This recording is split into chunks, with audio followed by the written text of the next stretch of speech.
कहानियाँ कुछ आपकी कुछ हमारी, कुछ दुनिया की तो कुछ दुनियादारी की। डायरी के पन्ने आपकी कहानी हमारी ज़ुबानी के आज के इस एपिसोड में मैं रत्नेश पांडे एक बार फिर से आप सभी श्रोताओं के बीच जुड़ चुका हूँ नई कहानी स्त्री लेकर।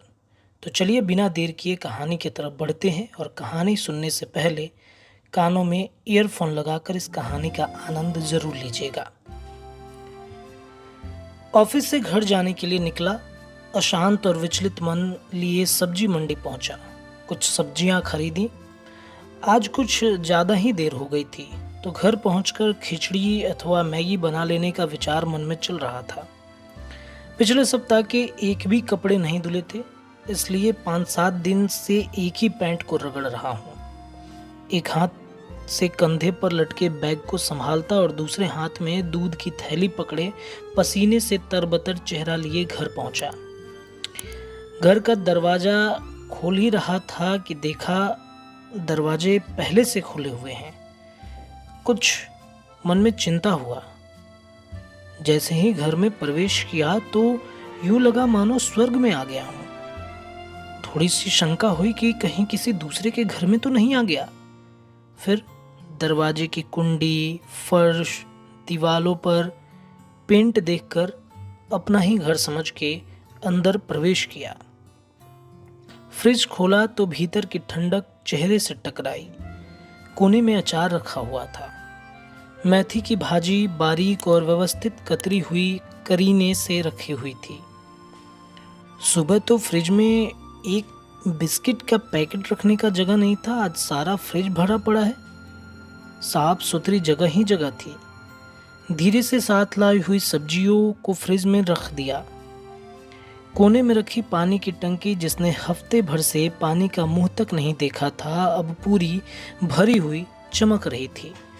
तभी ध्यान गया कि पीछे अगरबत्ती की खुशबू भी आ रही है और मन को आनंदित कर रहा है। अपना एक बैग कुर्सी पर पटका तो याद आया कि सुबह अपना टॉवल बिस्तर पे ही छोड़ दिया था। अरे वो देखो तो वो वहां खिड़की के बाहर तार पर लटक रहा है और सूख रहा है।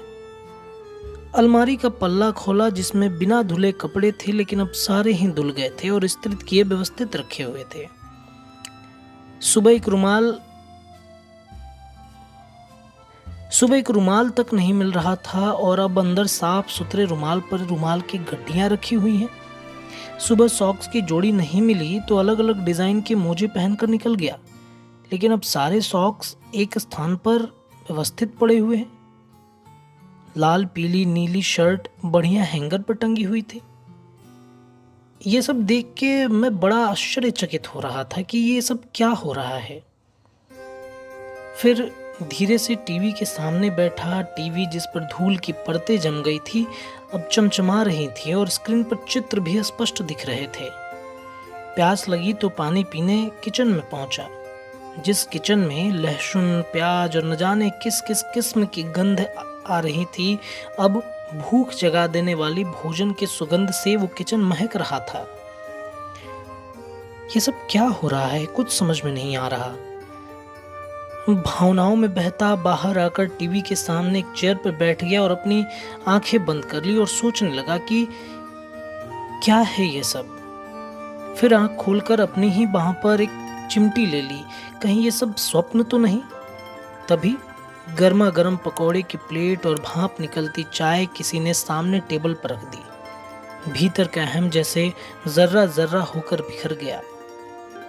जब थक कर ऑफिस से आता था तो जैसे तैसे दही चावल पर गुजारा कर लिया करता था और आज भाप निकलती स्वादिष्ट चाय और गर्म पकौड़े का आनंद ले रहा हूँ। ये सब देखकर न चाहते हुए भी आंसू की 2 बूंदें आंखों से निकलकर गालों पर बह निकली। फिर खुद को संभाला तो एहसास हुआ वो आज घर पर ही है। संसार के सारे सुख और समृद्धि की प्रदाता है वो। किसी के लिए माँ, किसी की पत्नी, किसी की बहन तो किसी के लिए बेटी है। आप कितने भी बड़े हो, महान हो, लेकिन सुखमय जीवन के लिए किसी न किसी रूप में एक स्त्री आपके जीवन में अति आवश्यक है। वो किसी भी रूप में हो, मगर घर को घर वही बनाती है। चार दीवारों से मकान होता है, जब उसमें रिश्ते परिवार हों तो वो घर बनता है। आप सभी ये कहानी सुनकर स्तब्ध हैं, माँ बहन बेटी पत्नी बहू को याद कर रहे हैं। मेरा आग्रह है कि बस उस स्त्री के संबंध के महत्व को समझे, उन्हें आदर और सम्मान और स्नेह दें।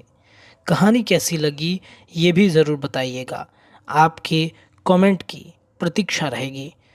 अगर आपके पास भी कुछ ऐसी कहानियाँ कविताएं हैं लेटर हैं तो आप हमारे दिए जा रहे नंबर पर भेज सकते हैं।